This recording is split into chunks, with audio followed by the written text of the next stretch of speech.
Take a look at what you missed on the last episode of Crypto Market Monday.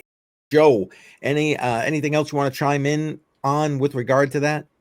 This just proves the ones that have. The ones that don't, won't. So with that being said, the people who are well off or rich, or maybe even people that live on just credit cards and don't care that their credit cards bill is going up and they can't pay it because they're living in the moment. But for everybody else, they're like, man, I need to pay my light. I need groceries. So because I'm not making enough money, now I have to get another job. When other people are looking and say, you know what, groceries went up, I guess, that's what my maid tells me. But, I'm still, it doesn't affect them. So the ones that have, they have it. Like, it doesn't, but the ones that don't, like, it puts a stress on us to where now we're having to do more and just to get the bare minimum. But I mean, if you think about it, let's say I could get a job for Uber or Lyft or just to drive people around.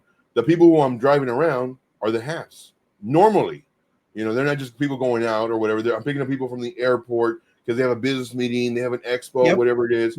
Like, these are successful people, and they continue to have, while us lower, class, I guess, we're having to do all these extra things just so we can survive. And it's always been like that. It'll always be like that. That's why changing the shift that we need to make is do what they're doing. They're investing. They're learning about finances. They're learning about the economics.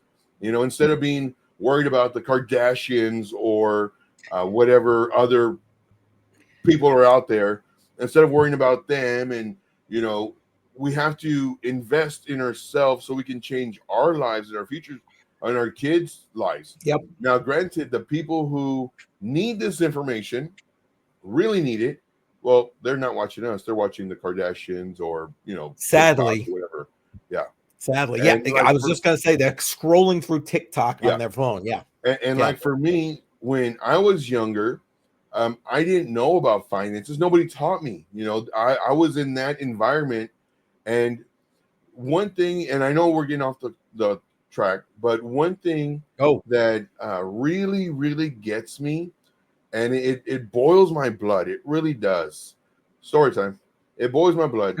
And it's not so much racism, but it's always the fact that people that say, and it's normally, they have a lot of money.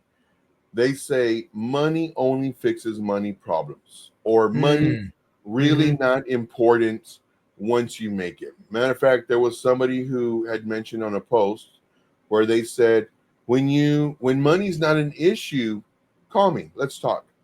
And I'm thinking, why don't I call you right now? Because I have no light, I have no food.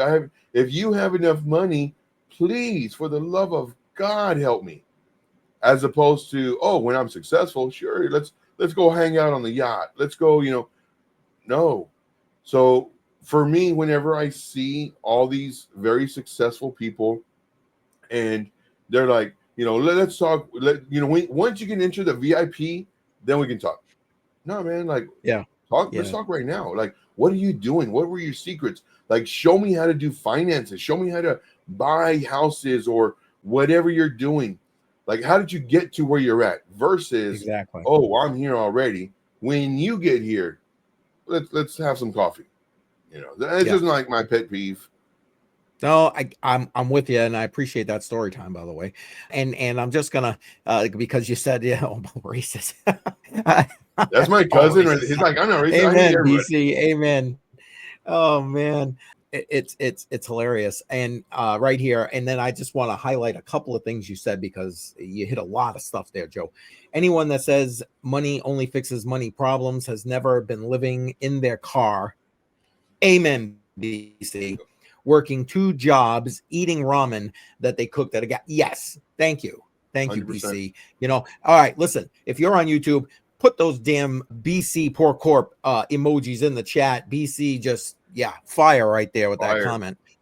Absolutely. And facts, man, facts. Now, you highlighted about education and how the people who really need this education are on TikTok doing this, right? Yeah. And you're And they right. don't You're know. They don't know. yeah, well, exactly. They don't know what they don't know. Right. Right. Exactly right. Exactly right. But to that end, and I'm going to do a little more promotion for me. I'm putting together a series meant for newbies, and I'm in the thick of the recording and the editing of that. It's going to be dropping the beginning of May. I'm going to definitely be on the morning report with BC when that happens. We're gonna put that out there. We'll hopefully be able to talk about it as part of his show and so on and so forth. So watch for that. We're less than 2 weeks away, and I'm talking everything from having the right mindset to a little bit about the history of the crypto space, because I mean, how can you operate here if you don't know what the holy hell happened here? And risk management, macroeconomic factors, that's a whole first section. I mean, this is the stuff that you need to know before you're like, okay, go sign up for Coinbase, in my humble opinion. Right. That you need to know. Anyway, watch for that. That's coming. And because Joe mentioned it, I just had to kind of put that out there. And you can join us every Monday, 11 a.m. Eastern Time for Crypto Market Monday. Don't miss it.